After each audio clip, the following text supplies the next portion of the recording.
BA तृतीय वर्ष हिंदी साहित्य द्वितीय प्रश्न पत्र गद्य में हिंदी उपन्यास उद्भव एवं विकास, यह टॉपिक है।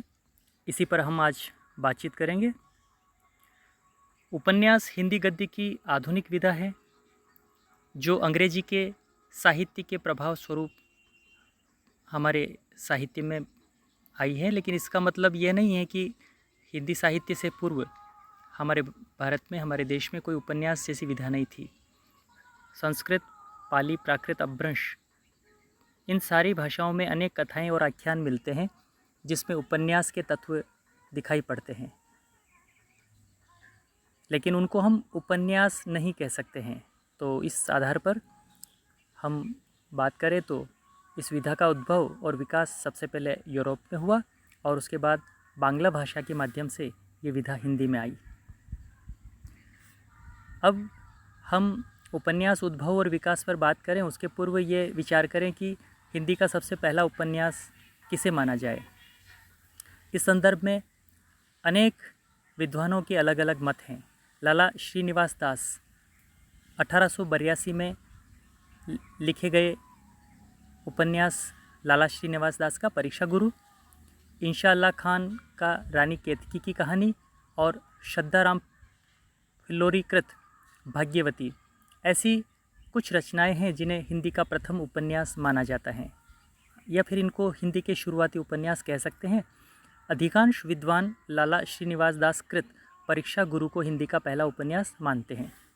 हिंदी उपन्यास के विकास क्रम को समझने के लिए हम इसे 3 भागों में विद्वानों ने बांटा है, उसी पर विचार करेंगे।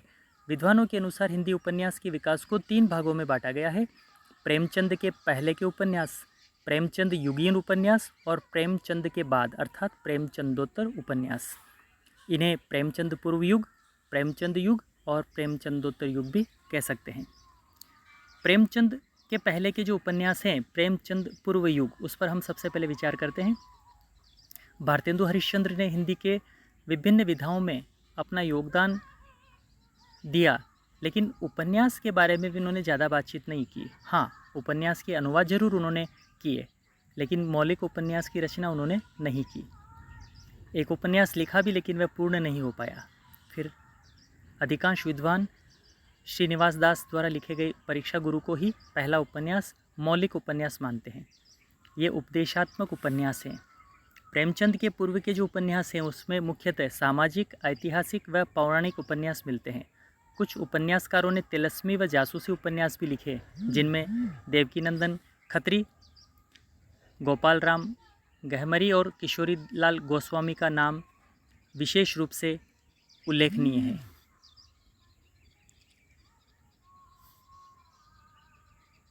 खत्री ने चंद्रकांता व चंद्रकांता संतति जैसे तिलस्मी और अय्यारी उपन्यास लिखे। ये उपन्यास इतने लोकप्रिय हुए कि इन्हें पढ़ने के लिए लाखों लोगों ने हिंदी भाषा सीखी।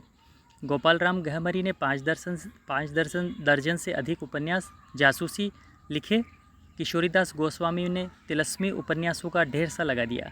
बालकृष्ण भट्ट ने नूतन ब्रह्मचारी, 100 अजान एक सुजान उपन्यास लिखा। अयोध्या सिंह उपाध्याय भी एक लोकप्रिय उपन्यासकार हुए, जिन्होंने ठेठ हिंदी का ठाठ और अधखिला फूल उपन्यासों की रचना की। इस प्रकार प्रेमचंद पूर्व युग में इन उपन्यासकारों के प्रमुख नाम आते हैं, जिन्होंने ये उपन्यास जो हमने अभी बात की वो लिखे। अब हम बात करते हैं प्रेमचंद युगीन उपन्यासकारों की। प्रेमचंद युग अर्थात 1880 से 1936 तक का कालखंड। उपन्यास सम्राट प्रेमचंद, उन्हीं के उपन्यास के क्षेत्र में आने से उपन्यास विधा में नए युग का आरंभ हुआ। वे हिंदी के पहले मौलिक उपन्यासकार माने जा सकते हैं। उन्होंने उपन्यास को एक नई पहचान दी। उन्होंने उपन्यासों में निम्न वर्ग, मध्यम वर्ग, भारतीय किसान व समस्त शोषित वर्ग की विभिन्न समस्याओं का चित्रण किया। सन 1918 में प्रेमचंद का पहला उपन्यास सेवा सदन प्रकाशित हुआ और उसके साथ ही उपन्यासों की एक स्वस्थ परंपरा चली। प्रेमचंद युग में सामाजिक, ऐतिहासिक, मनोवैज्ञानिक 3 प्रकार के उपन्यास लिखे गए। प्रेमचंद के अधिकांश उपन्यास सामाजिक हैं। सेवा सदन, निर्मला, प्रेमाश्रय, रंगभूमि, कर्मभूमि, गबन, कायाकल्प, गोदान आदि इनके प्रमुख उपन्यास हैं। उनके उपन्यासों में तत्कालीन समाज की यथार्थ झांकी मिलती है। उस समय के समाज में जितनी भी बुराइयां थी उनका वर्णन प्रेमचंद के उपन्यासों में मिलता है। गोदान तो प्रेमचंद की ही नहीं वरन हिंदी साहित्य की सर्वश्रेष्ठ रचना मानी जाती है। प्रेमचंद युग के अन्य प्रमुख उपन्यासकार जयशंकर प्रसाद, निराला, विशंभरनाथ शर्मा कौशिक, भगवती चरण वर्मा, वृंदावन लाल वर्मा आदि माने जाते हैं। जयशंकर प्रसाद ऐतिहासिक उपन्यासकार माने जाते हैं।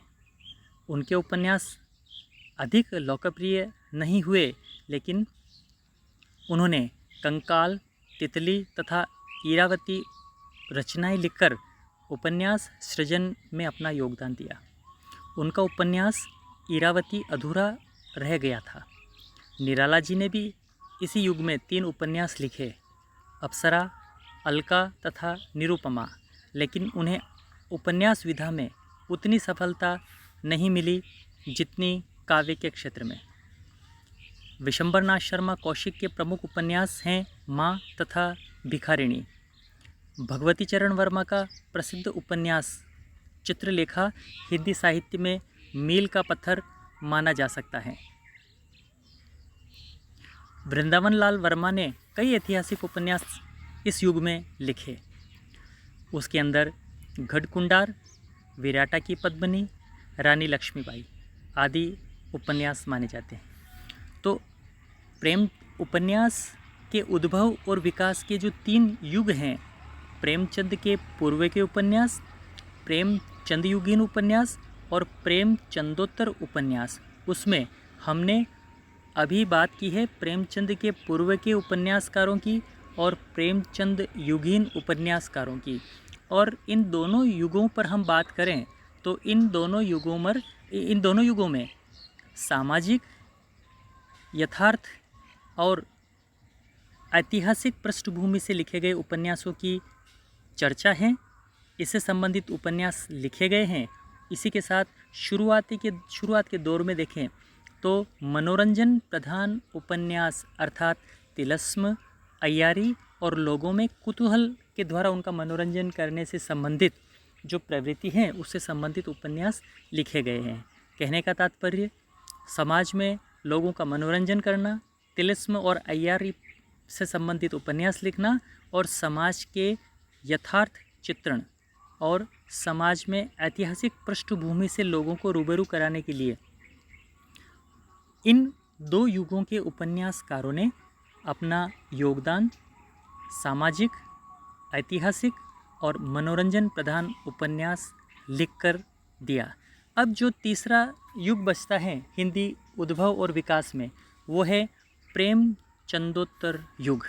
प्रेमचंदोत्तर युग अपने आप में बहुत ही बृहत और विराट पृष्ठभूमि में अपना विराट फलक पर अपना क्षेत्र रखता है।